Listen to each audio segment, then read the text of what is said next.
Assalamualaikum warahmatullahi wabarakatuh. Allahu akbar, Allahu akbar, Allahu akbar, walillahil hamd. Alhamdulillah, alhamdulillahilladzi ja'ala yawma 'idil fitri yawman sa'adah. Asyhadu an la ilaha illallah wahdahu la syarika lah. Wa asyhadu anna sayyidana Muhammadan abduhu wa rasuluh. Allahumma salli wa sallim ala sayyidina Muhammadin wa ala alihi wa sahbihi ajma'in, amma ba'd. Tadhakkaru qawlahu subhanahu wa ta'ala fil Qur'anil 'azim. Ya ayyuhalladzina amanu taqullaha haqqa tuqatih wa la tamutunna illa wa antum muslimun. Allahu akbar, Allahu akbar, Allahu akbar, walillahil hamd. Seiring dengan berjalannya sunnatullah, matahari yang selalu tunduk pada hukum-hukum alam, selalu tunduk pada perintah Allah Subhanahu wa taala, mulai terbit di ufuk timur, kurang lebih 12 jam lamanya setia menyinari alam semesta ini hingga dia terbenam di ufuk barat sebagai pertanda bahwa cahaya matahari akan segera dibungkus dengan gelapnya malam. Semua itu bagian daripada tanda-tanda kebesaran dan kekuasaan Allah Subhanahu wa taala yang perlu kita renungkan. Inna fi khalqis samawati wal ardi wa ikhtilafil laili wan nahari laayatil liulil albab. Sesungguhnya penciptaan langit dan bumi, pergantian siang dan malam adalah tanda-tanda bagi orang yang menggunakan akalnya. Kemarin pada saat matahari tenggelam di ufuk barat, semakin menambah suasana keharuan batin kita, di mana pada Ramadan kali ini telah mengucapkan sayonara kepada kita semua. Ramadan telah mengucapkan ucapan perpisahan kepada hamba-hambanya yang selalu berasyik-masyik dengan Allah Subhanahu wa taala di malam hari. Maka Ramadan bisa diumpamakan seperti tamu yang datang di rumah kita kurang lebih 1 bulan lamanya tinggal di rumah. Ramadan telah mencerahkan kita, mengajarkan kepada kita tentang berbagai kebaikan. Dan Ramadan kali ini telah berkemas-kemas. Dia telah melipat pakaiannya, kemudian memasukkannya ke dalam tasnya, lalu dia akan pergi jauh dan belum tentu kita akan bisa bertemu dengan tahun yang akan datang. Karena pada dasarnya manusia itu dibatasi usianya lewat sebuah proses kematian. Maka kematianlah yang memisahkan seseorang dengan orang tuanya. Kematianlah yang memisahkan seseorang dengan saudara-saudaranya. Kematianlah yang memisahkan seseorang dengan istri-istrinya. Dan kematianlah yang memisahkan seseorang dengan suami-suaminya. Kematianlah yang memisahkan seseorang dengan pangkat dan jabatannya. Kematianlah yang memisahkan seseorang dengan harta bendanya. Kematianlah yang memisahkan seseorang dengan tetangga-tetangganya. Bahkan kematian pula lah yang memisahkan kita dengan Ramadan yang akan datang. Mudah-mudahan Ramadan yang kita laksanakan kemarin bukanlah Ramadan terakhir untuk tahun ini, agar kita bisa kembali bertemu dengan Ramadan yang akan datang. Allahu akbar, Allahu akbar, Allahu akbar, walillahil hamd. Suasana haru semakin menjadi-jadi pada saat matahari tenggelam di ufuk barat, seraya diiringi dengan suara takbir, tasbih, tahmid dan tahlil. Seakan-akan suara-suara itu menembus dinding-dinding langit dan seakan-akan melaporkan kepada Allah Subhanahu wa taala bahwa hambamu telah selesai melaksanakan puasa Ramadan, maka balaslah dia sebagaimana yang engkau janjikan. As-saumu li wa ana ajzi bihi, berpuasalah untukku dan saya sendiri yang akan membalas puasa itu. Kalimat takbir adalah salah satu kalimat yang dapat meruntuhkan kesombongan dan keangkuhan seseorang, sembari dapat mendatangkan kesadaran jiwa bahwa tidak ada yang paling besar, tidak ada yang paling agung selain daripada kebesaran dan keagungan Allah Subhanahu wa ta'ala. Walitukmilul iddata walitukabbirullaha ala ma hadakum wa la'allakum tashkurun. Maka cukupkanlah puasamu, kemudian bertakbirlah sesuai dengan petunjuk Allah agar kamu termasuk orang-orang yang bersyukur. Kemudian kalimat tasbih adalah kalimat yang mampu menyadarkan dan mencerahkan pikiran dan hati kita bahwa tidak mungkin Allah Subhanahu wa ta'ala melekat padanya sifat-sifat yang tercela. Wa tusabbihu bihamdika wa kum minas sajidin, dan bertasbihlah memuji Allah Subhanahu wa ta'ala dan jadilah kamu menjadi orang-orang yang bersujud. Kemudian kalimat tahmid adalah kalimat yang mampu meruntuhkan kerakusan dan ketamakan seseorang, sembari dapat mendatangkan rasa syukur pada diri seseorang. La in syakartum la azidannakum wa la in kafartum inna adzabil syadid. Barang siapa yang mensyukuri nikmatku, maka saya akan menambahkan nikmatku itu. Dan barang siapa yang ingkar kepada nikmatku, maka sesungguhnya azab Allah sangat pedih. Kemudian kalimat tahlil adalah satu kalimat tentang mengokohkan ketauhidan uluhiyah kita. Pada satu sisi, kalimat tahlil dapat mengobati gundah gulana kita, kesedihan kita di tengah-tengah terjadinya persaingan yang tidak sehat, di tengah-tengah terjadinya kontrak sosial yang tidak sehat. Oleh karena itu, kalimat tahlil dapat meruntuhkan sifat-sifat dalam menyembah harta, di mana fenomena yang terjadi saat sekarang ini, banyaknya manusia-manusia yang menyembah harta, banyaknya manusia-manusia yang menjadi budak jabatan dan pangkat. Sementara makna hakikat daripada kalimat tahlil itu adalah la ma'buda fil haqqi fil wujudi illallah. Tidak ada yang berhak untuk disembah kecuali Allah Subhanahu wa ta'ala.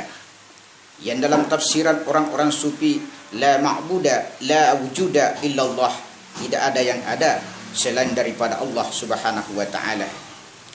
Lalu yang mutlak itu hanyalah Allah Subhanahu wa ta'ala.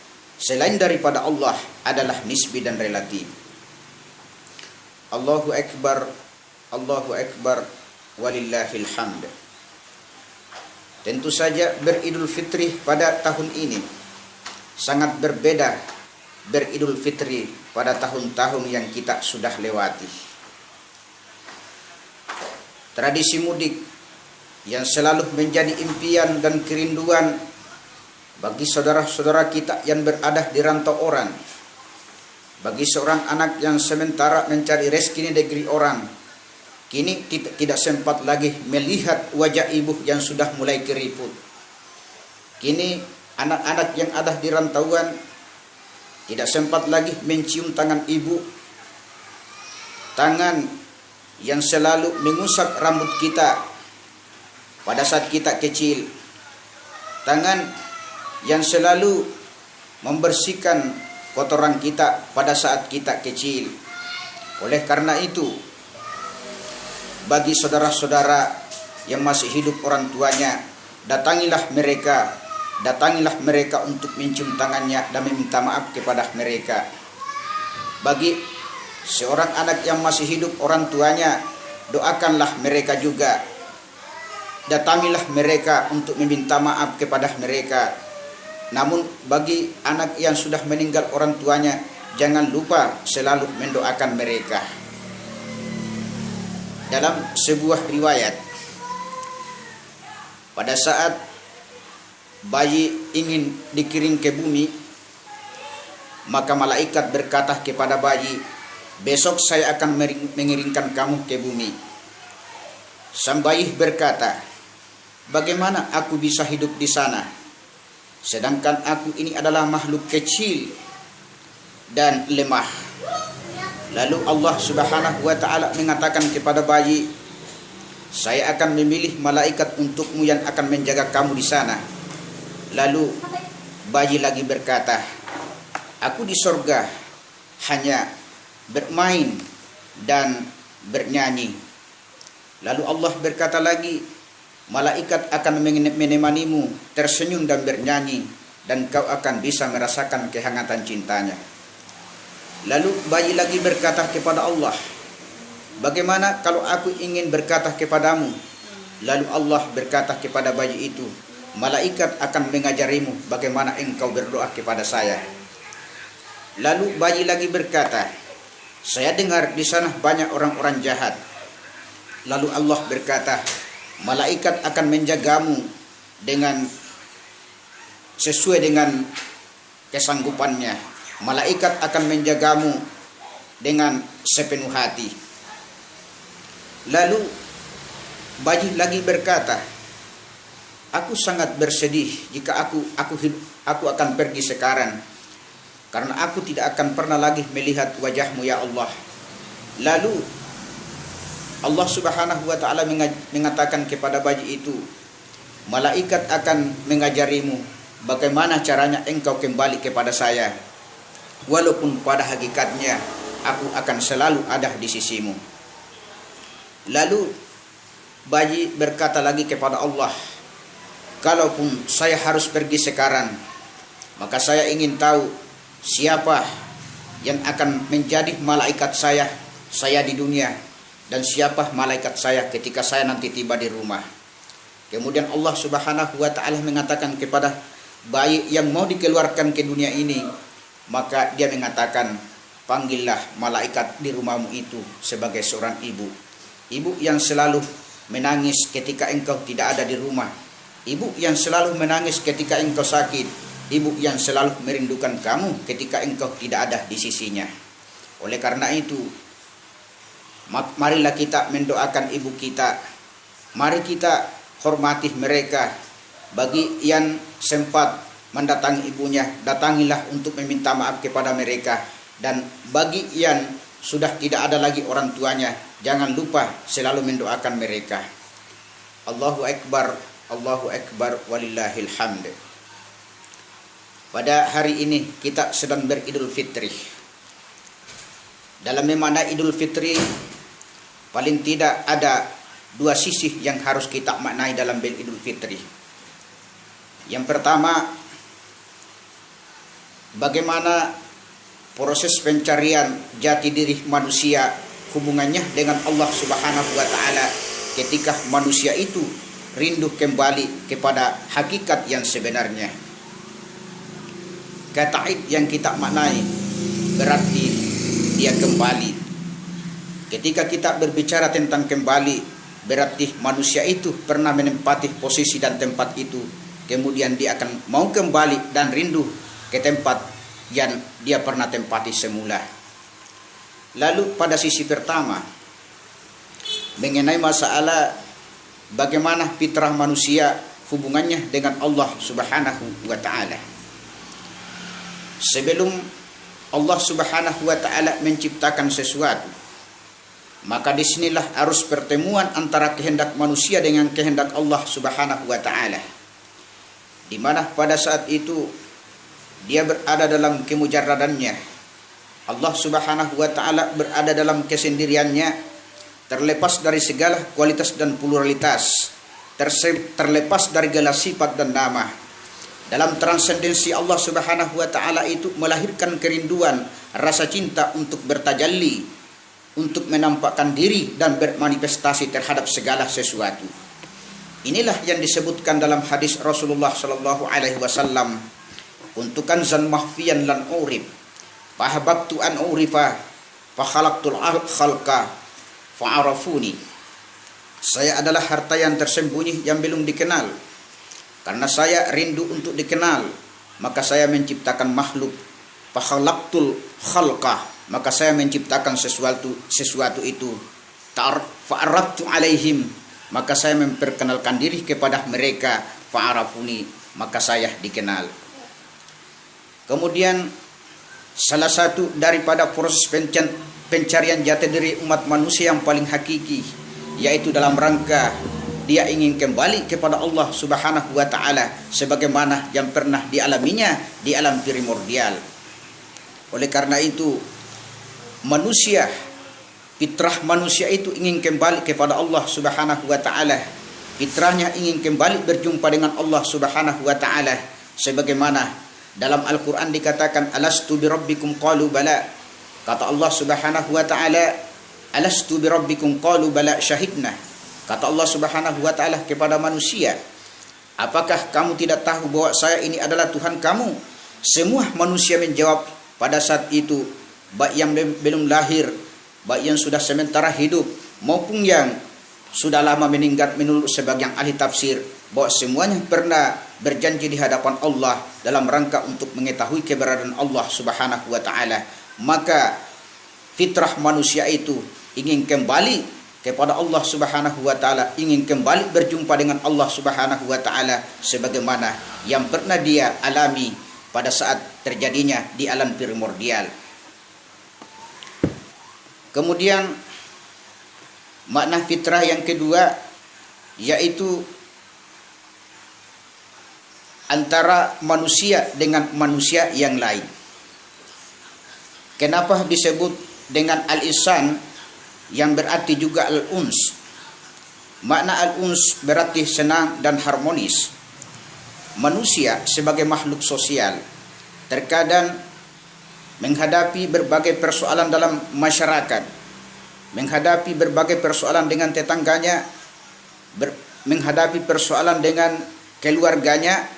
Maka salah satu daripada fitrah manusia itu kembali kepada yang asalnya, yaitu senang dan harmonis.